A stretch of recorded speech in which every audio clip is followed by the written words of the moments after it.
Last question ആണ്, ശ്രദ്ധിച്ചിരുന്നോ? Last question, ഇന്നത്തെ ഈ ക്ലാസ്സിലെ ലാസ്റ്റ് ക്വസ്റ്റ്യൻ നമ്മൾ ചെയ്യാൻ പോവാണ്. അതൊരു ഐസോസിലസ് ട്രപ്പീസിയമാണ്. ആണോ? നിങ്ങൾ പറ. എത്ര അടിപൊളിയായിട്ടാണ് നമ്മൾ പഠിച്ചത് നോക്ക്. സെറ്റല്ലേ? ഇപ്പോഴും ലൈവിൽ ആൾക്കാരുടെ എണ്ണം കൂടുന്നത് കാണുമ്പോഴല്ലോ എനിക്ക് ചെറിയൊരു സന്തോഷം ഇങ്ങനെ വരുന്നുണ്ട്. അടിപൊളി, നിങ്ങൾ പൊളിയാണ്. അങ്ങനെ ഐസോസിലസ് ട്രപ്പീസിയം ആണെങ്കിൽ ചക്രീയ ചതുർഭുജമാണ് എന്ന് നിങ്ങൾക്ക് ആൻസർ കിട്ടിയിട്ടുണ്ടോ മക്കളെ? സംശയമുണ്ടോ? ഇല്ല.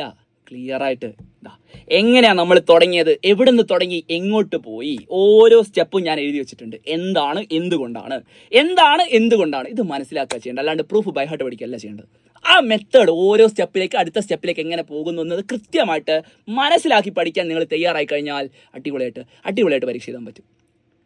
ഓക്കെ, മനസ്സിലാക്കി പഠിക്കേണ്ടതാണ് മാത്തമാറ്റിക്സ്, അല്ലാതെ കാണാതെ പഠിക്കാനുള്ളതല്ല മാത്തമാറ്റിക്സ്. അങ്ങനെ കാണാതെ പഠിക്കുന്നവർ മാത്സ് എന്ന് പറയുന്ന സബ്ജക്റ്റിൻ്റെ ഭംഗി അറിയാതെ പോകും.